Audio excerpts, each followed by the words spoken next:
भवसंभवभीतिभेदनं सुखसम्पत्करुणानिकेतनं व्रतदानतपः क्रियाफलं सहजानंद गुरुं भजे सदा। સ્વામિનારાયણ ભગવાનની જય। જેતપુરવાસી સંકલ્પ સિદ્ધ શ્રી ઘનશ્યામ મહારાજની જય। ભગવાન સ્વામિનારાયણે સદગુરુ ઉદ્ધવ અવતાર શ્રી રામાનંદ સ્વામીના હાથે કારતક સુધી એકાદશીના દિવસે પ્રબોધનીના પવિત્ર દિવસે જે પવિત્ર સ્થાન જેતપુરવાળાનું એમાં ગાદીનો સ્વીકાર કર્યો ઉંડળ બાપુના દરબારમાં। એ પવિત્ર જગ્યામાં બનેલા ભગવાન શ્રી સ્વામિનારાયણના દિવ્ય મંદિર અને એમાં બિરાજતા શ્રી પ્રગટ ભગવાન ઘનશ્યામ મહારાજને 100 વર્ષ પૂર્ણ થયા છે નિમિત્તે આગામી તારીખ 25/10/2025થી 31/10/2025 સુધી ભગવાન શ્રી ઘનશ્યામ મહારાજનો દિવ્ય શતાબ્દી મહોત્સવ ઉજવાશે। સદગુરુ નીલકંઠચરણદાસજી સ્વામીના મહંત પદે છેલ્લા 1 દશકા ઉપરાંતથી જેતપુર ધામનો જે વિકાસ થયો છે એ અનબિલિવેબલ છે।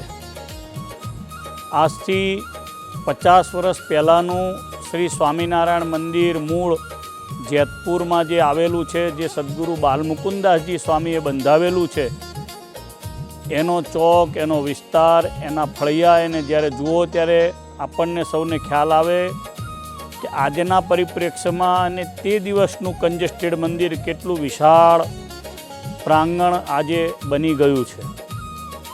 એ જેતપુરમાં બિરાજતા પ્રગટ ભગવાન શ્રી ઘનશ્યામ મહારાજનો અતિ દિવ્ય પ્રતાપ છે।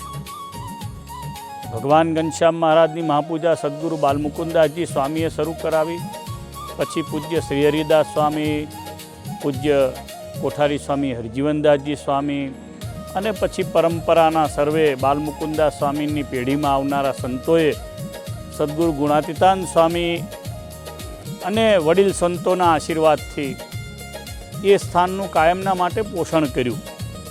પરિણામે આજે સત્સંગના મુખ્ય સ્થાનોમાં જેમ વડતાલ, અમદાવાદ, ભુજ, ધોલેરા, ગઢડા, મૂળી, જેતલપુર, ધોળકા આ બધા સ્થાનો આવે છે। એ જ રીતે જેતપુર આપણું સૌથી અગત્યનું મૂળ સ્વામિનારાયણ સંપ્રદાયનું આસ્થાનું અને ભક્તિનું કેન્દ્ર છે। હજારો જીવોએ ભગવાન ઘનશ્યામ મહારાજની મહાપૂજા કરાવી અને જીવનું કલ્યાણ ભગવાન સહજાનંદ સ્વામી એમના પોતાના અક્ષરધામને આપી અને કરાવેલું છે। આ દિવ્ય સ્થાનને જ્યારે એમાં બિરાજમાન ઘનશ્યામ મહારાજને 100 વર્ષ થતા હોય ત્યારે પૂજ્ય નીલકંઠચરણ સ્વામીએ બહુ દિવ્ય ઉત્સવ યોજી બહુ સરસ મજાનું અતિ ભવ્ય ભક્ત ચિંતામણીનું પારાયણ રાખ્યું છે। સદગુરુ નિત્ય સ્વરૂપદાસજી સ્વામી પણ એમાં વક્તા તરીકે બિરાજવાના છે। આ બધું જ જેતપુરના હરિભક્તો માટે, જૂનાગઢ સોરઠ પ્રદેશના હરિભક્તો માટે સત્સંગનું રિફોર્મિંગ છે। અત્યારનો યુગ ભગવાન સ્વામિનારાયણના પ્રતાપથી વડતાલ ગાદી માટે સુવર્ણનો યુગ છે। કારણ એનું પરમ પૂજ્ય ધર્મધુરંદર આચાર્ય મહારાજ, રાકેશ પ્રસાદજી મહારાજ જેવા આચાર્ય મહારાજના પધારવાથી સત્સંગમાં સંતોને કાયમ ઉમંગ, ઉત્સાહ, ભાવ અને પ્રેમ સતત વધતો ને વધતો રહે છે। અને એના પરિણામે ઉત્સવો ઉપર ઉત્સવો આપણને બધાને દર્શન જોવા મળે છે। અને એના કારણે સત્સંગનો માહોલ દિન પ્રતિદિન સ્વામિનારાયણ ભગવાનમય થતો આપણને દેખાઈ રહ્યો છે। ઉત્સવ બહુ દિવ્ય થશે।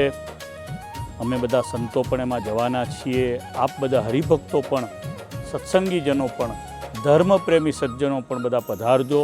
ખાસ જેતપુરમાં યોજાનારા કારતક સુદ ચોથથી પાંચમ, છઠ, સાતમ, આઠમ, નોમ, દસમ અને એકાદશી સુધી ઉજવાવનારા આ દિવ્ય મહોત્સવની અંદર ભાગ લઈ આપણે સૌ ઘનશ્યામ મહારાજને દર્શન કરી અને ભગવાનના ચરણોમાં પ્રાર્થના કરીએ. સૌને ધર્મ, ભક્તિ, જ્ઞાન અને વૈરાગ્યનું બળ મળે, અંતે ભગવાનનું અક્ષરધામ મળે. સૌને મારા ભાવથી જય સ્વામિનારાયણ.